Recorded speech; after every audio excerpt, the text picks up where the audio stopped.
I'm Hudson from Tech with Hudson. In today's video, I'm going to be testing out and reviewing the FlashForge Creator Max 2 IDEX 3D printer. Before we start today's video, I would just like to say a huge thank you to FlashForge USA and Project 3D Printers for sending me this printer to review. For more info on FlashForge and Project 3D Printers, visit the link in my description, and at the end of the video, I'm going to talk more about them.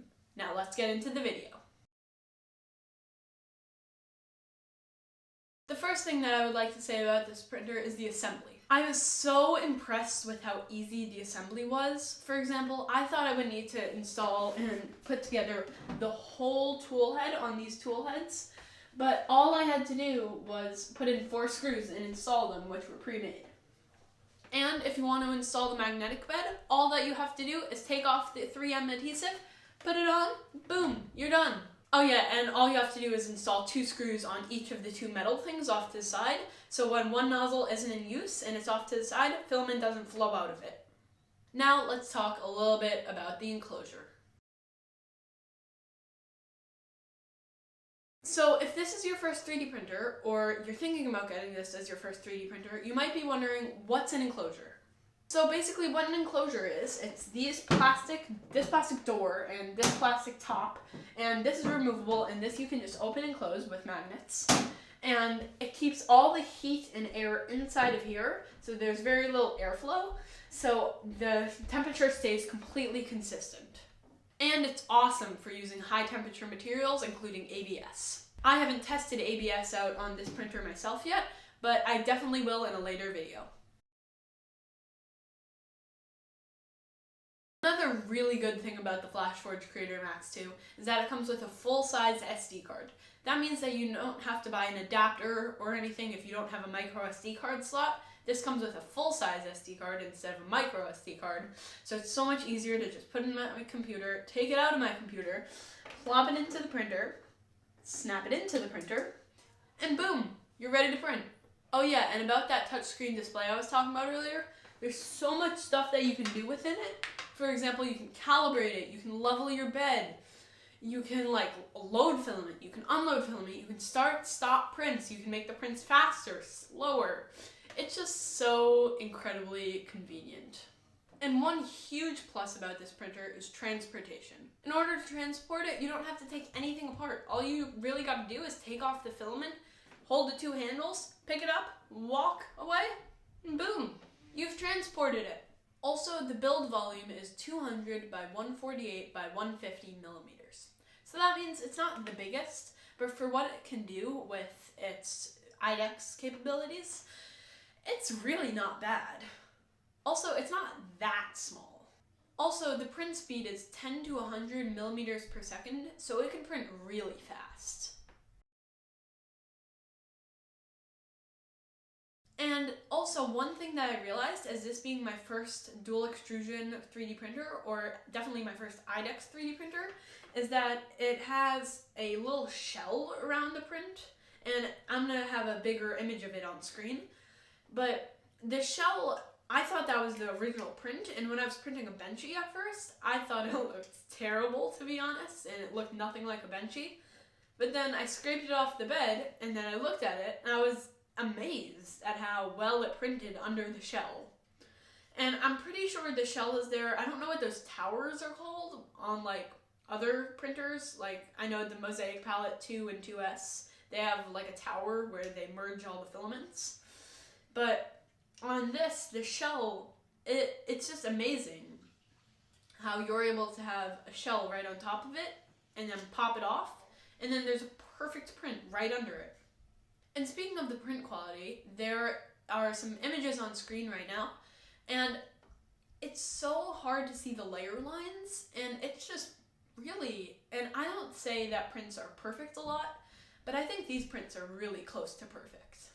And obviously it's not perfect, there's going to be a few things here and there, but if you calibrate the machine, you get everything working, then you're going to have really, really good print quality. And speaking of the print quality, with the Benchy that you can see on screen, the print quality is exceptional with the multi-material, or multicolor in this case, and you can hardly see where it switches from color. Well, you can see where it switches from color to color obviously, but it's hard to see it doesn't look like it's like mixing around in the colors. It just looks very, very sophisticated and good. And like I was saying earlier in the video, there are so many different materials that are supported on this printer. For example, there's there's PLA, there's PLA Pro, or the ultra strong PLA. I don't remember exactly what they called it. Then there's ABS Pro, and there's so many more filaments that you're able to use on this printer. And speaking of filaments, in one of my later videos, I'm going to actually test out to see if NinjaFlex works on this printer. So stay tuned for that. And it makes this awesome noise when it starts. Plus, you can change the colors of the lights from red to green to blue to white and turn them off. But I like to keep them at green.